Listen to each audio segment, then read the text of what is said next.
دن کے 11 بجے ہیں۔ السلام علیکم، یہ ریڈیو پاکستان ہے۔ در شہوار توصیف سے خبریں سنیے۔ اہم خبروں کا خلاصہ۔ وزیر اعظم آج ترقی کے لیے مالی معاونت کے بارے میں اقوام متحدہ کی کانفرنس برائے تجارت اور ترقی کے ماہرین کے بین الحکومتی گروپ کے چوتھے اجلاس سے آن لائن خطاب کریں گے۔ وزیر خارجہ نے کہا ہے کہ بھارت ہندوتوا ریاست کی جانب بڑھ رہا ہے اور وہ دنیا کو اپنا نام نہاد سیکولر چہرہ مزید نہیں دکھا سکتا۔ کنٹرول لائن کے دونوں جانب اور دنیا بھر میں مقیم کشمیری کل بھارت کا یوم جمہوریہ یوم سیاہ کے طور پر منائیں گے۔ اقوام متحدہ کا پناہ گزینوں کا ادارہ اس سال کے آخر تک پاکستان سے تقریباً 58,000 افغان مہاجرین کی وطن واپسی کے لیے سہولت فراہم کرے گا۔ اور اب خبریں تفصیل کے ساتھ۔ وزیر اعظم عمران خان آج ترقی کے لیے مالی معاونت کے بارے میں اقوام متحدہ کی کانفرنس برائے تجارت اور ترقی کے بین الحکومتی ماہرین کے گروپ کے چوتھے اجلاس سے آن لائن خطاب کریں گے۔ کانفرنس جنیوا میں منعقد ہو رہی ہے۔ وزیر خارجہ شاہ محمود قریشی نے کہا ہے کہ پاکستانی سفارتکار بھارت کے یوم جمہوریہ کی تقریبات میں شرکت نہیں کریں گے۔ ملتان میں صحافیوں سے گفتگو کرتے ہوئے انہوں نے کہا کہ بھارت ہندو بالادستی کی ریاست کی طرف بڑھ رہا ہے اور وہ دنیا کو اپنا نام نہاد سیکولر چہرہ مزید نہیں دکھا سکتا۔ شاہ محمود قریشی نے کہا کہ بھارت کے غیر قانونی زیر قبضہ جموں کشمیر میں کشمیری اور بھارت میں اقلیتیں محفوظ نہیں ہیں۔ کنٹرول لائن کے دونوں جانب اور دنیا بھر میں مقیم کشمیری کل بھارت کا یوم جمہوریہ یوم سیاہ کے طور پر منائیں گے، جس کا مقصد عالمی برادری کی توجہ جموں کشمیر میں بھارت کے غیر قانونی اور غاصبانہ قبضے کی طرف دلانا ہے۔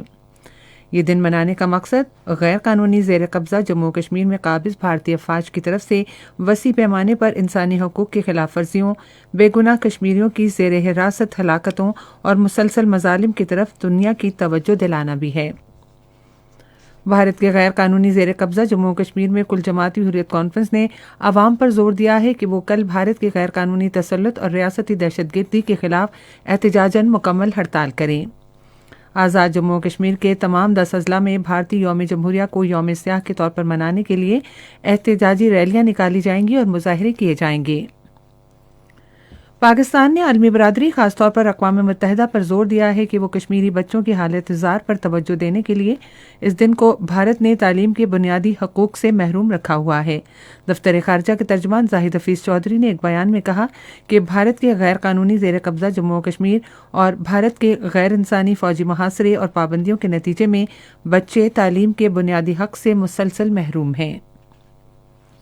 مواصلات کے وزیر مراد سعید نے کہا ہے کہ حکومت جلد ملک میں نئی موٹر ویز اور ہائی ویز کی تعمیر شروع کرے گی۔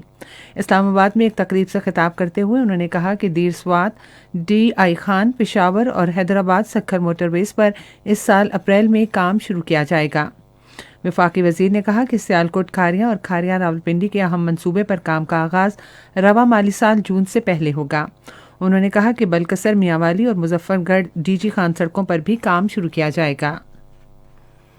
وزیر دفاع پرویز خٹک نے کہا ہے کہ حزب اختلاف کی جماعتیں اپنے ذاتی مفادات کے لیے غیر آئینی طریقوں کے ذریعے حکومت کو غیر مستحکم کرنے کی کوششیں کر رہے ہیں، تاہم انہیں اس میں ناکامی ہوگی۔ نوشہرہ میں ایک تقریب سے خطاب کرتے ہوئے انہوں نے کہا کہ پی ڈی ایم میں شریک جماعتیں ایک دوسرے سے خوفزدہ ہیں اور لوگ جلد ہی اتحاد کو ٹوٹتا ہوا دیکھیں گے۔ پرویز خٹک نے کہا کہ لوگ اپنے ذاتی مفادات کے لیے ملک کو تباہی کے دہانے پر لانے والوں کو منتخب نہیں کریں گے۔ وزیر تعلیم شفقت محمود نے کہا ہے کہ ملک میں لاکھوں بچے اسکولوں سے باہر ہیں اور حکومت ان کے داخلے کے لیے ہر طرح کی کوششیں کر رہی ہے۔ تعلیم کے عالمی دن کے موقع پر ایک پیغام میں انہوں نے کہا کہ تعلیم ہی ملک کی ترقی خوشحالی کی بنیاد ہے۔ وفاقی وزیر نے کہا کہ تعلیم کے مساوی مواقع اور سہولیات کی فراہمی ہر بچے کا حق ہے اور حکومت انہیں یہ حق فراہم کرنے کے لیے تمام کوششیں کر رہی ہے۔ ملک بھر میں گزشتہ 24 گھنٹے کے دوران کورونا وائرس سے مزید 23 افراد جاں بحق ہوئے ہیں اور مزید 1629 افراد میں وائرس کی تشخیص ہوئی ہے۔ تازہ ترین اعداد و شمار کے مطابق اس وقت ملک میں 33,820 مریض زیر علاج ہیں۔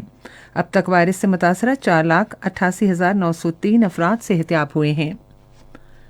پناہ گزینوں کے لیے اقوام متحدہ کے ہائی کمشنر نے کہا ہے کہ اس سال کے آخر تک پاکستان سے تقریباً 58,000 افغان پناہ گزینوں کی واپسی کے لیے اقدامات کیے جائیں گے۔